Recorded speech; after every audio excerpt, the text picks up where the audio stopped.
source for me. I'm so desperate to have your attention. I'm so desperate, to have your attention, to have some sort of validation from you, like you actually attracted to me. I don't feel that way. You know how much that hurt me every day of my husband doesn't make love to me for months.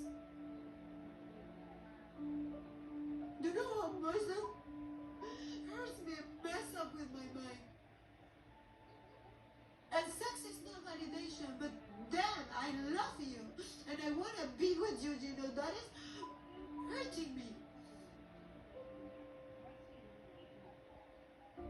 I married a man who has other preferences when it comes to sex. And you are making it believe that I am the problem, but you deep inside, you know what's going on. Deep inside, I do know what's going on. I'm explaining it to you. You get very angry with me, and that's a big problem. We're still not having intimacy, and I hate to say it, she's a big part of the reason, because we fight and start to argue, and we can't get along every day. It's just too much fighting, and I've lost my desire. Like, she's like getting uglier to me by the day with all this fighting. I just feel really worn out. We have real issues going on, which is the arguing every day. I don't know why she keeps bringing up our sex life like it's an excuse for our relationship issues. You should have never married me. You should have never brought me here. Well, I had hoped that things would change. I did love you. I had hoped that we could figure it out. I'm not gonna stay married with you if we're not gonna be intimate. I'm not gonna stay married with you. I don't see you trying to fix what I'm telling you to You'll fix your head to you. You're the one who has to fix it. You're not talking about the root cause of the problem. And if you don't, we are. I believe in love, in passion, and that includes having sex, being intimate with the person that you love. But at the present moment, that is gone, and now it's coming from his mouth. I did love you, and it triggers me. Do I have to say, like, the obvious? And I'm not even like a person who's all hung up on looks and stuff, but the obvious in this situation on this show that you just saw, this is, I believe it's called 90 Day Fiancé. The obvious that we can see is that there's a huge age difference, right? And she's younger than him, which is a plus for men these days because they value youth in women. They focus on pretty. So if you're younger, if you get a younger girl, you're winning. So he's winning in that aspect. She's pretty. She's gorgeous. She's comfortable with her body. She does say she has insecurity issues, and I do believe her because usually pretty girls don't know they're pretty. It's crazy. And that's because of men. Anyway, and then look at him, right? He is in his 50s, I believe. She's 37. She's my age. This is one I said I like. He's in his 50s, and he looks it. Based on, like, what society says is beautiful, she looks good. But there's no standard for looking good for men. You just have to have money. And he's not even doing that, right? He makes her fight for the money. And this is 90 Day Fiancé. We know that these men go over there to take advantage of women. So I know that this man doesn't represent all men, but he does behave like mostly all of the men that I've ever met in my life, right? So, I gotta watch that YouTube notification. But she keeps trying to get him to understand her feelings. She got so stressed out at one point trying to get him to understand. Her alopecia flared up and her hair started falling out. And just like she said, she joined this competition to redefine herself and to gain her confidence. And when she cries, it feels like there's a million women crying. Like, I just feel for her when she cries. Like, I understand. She's a sensitive woman like myself. The response that he has in the confessional thing is, this arguing is making her uglier and uglier. Like, as if he's not a crusty ass, old ass nigga who doesn't look that great. And then later, like even just ending relationships, when you end relationships with men, from my experience, they don't go well because men feel like they don't have to be nice to you anymore unless they're fucking you, or they don't feel like they have to be kind anymore unless they're getting something physical from you. And they punish you with the dry behavior until you give up your body as a bargain for them being sweet to you. And when a man goes through something with his girl and he dumps her, women come in knowing that I have to be, agreeable, and I have to be all these things and let him know I'm better than the last.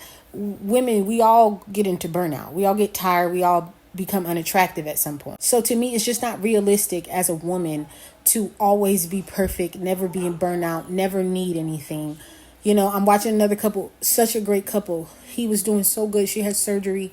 He was doing so good taking care of the kids. And then he went into burnout because he was doing a lot, which was understandable. And then when she started to recover from her surgery, and it was an elective surgery, it wasn't necessary. She wanted to get her body done for him to like her, because she knows how he thinks, even though he keeps lying to her saying that her body's fine.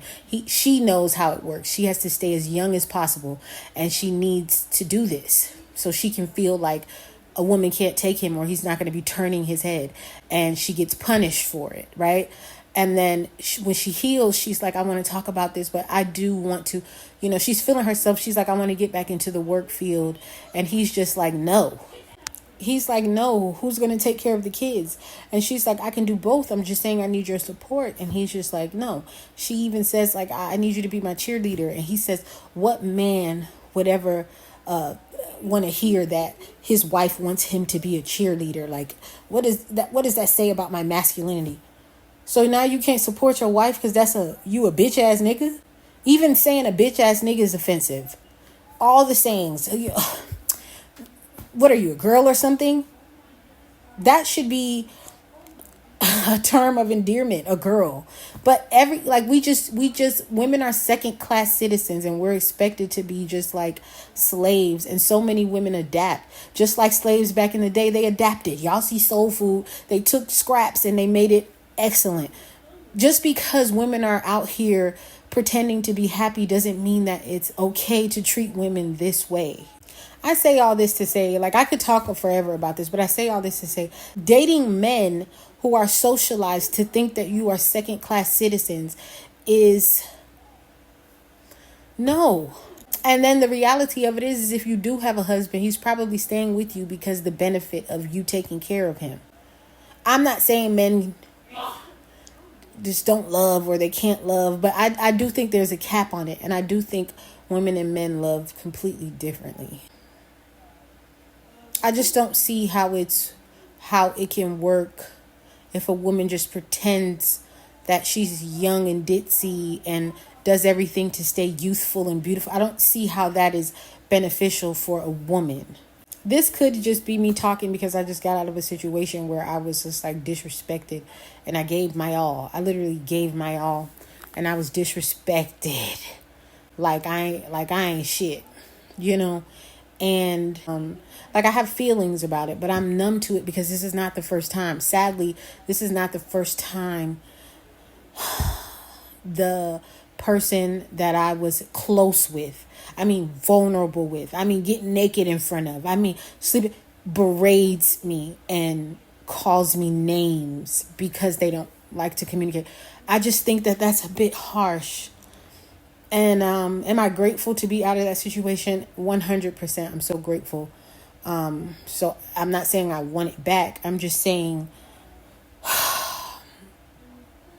it makes you not want to date. There's no point. Men are always going to have younger women to appease their disgusting requests, because of the indoctrination of, you want to be a wife, you want to be accepted, you want to.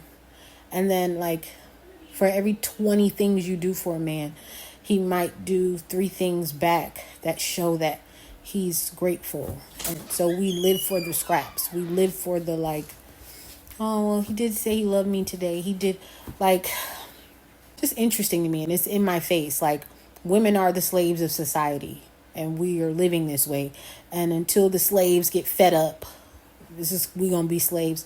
So, I just choose not to be a slave. And the only way to not be a slave is to stay single. And single women, I think, are happier. And will I still indulge? I probably will. Not with anybody I have before. Like, it'll only work if I don't know the people and if I don't get close to them. Like, can't get close to them.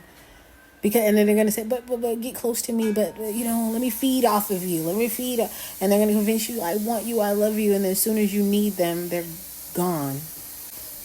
And then there's going to be women who watch this and say, that's not true. That's not how that happens. You just need to find a good man. We just don't know what you're putting up with. You're putting up with a lot. You're putting up with a lot. You ever hear men say, who you talking to? You can't even talk to them. You can't even have an attitude. You can't even feel bad because they're going to say, I'm a man. You don't talk to me like that. Well, I'm a woman and you don't talk to me like that. It's not a power struggle. It's a respect thing, Just a thought.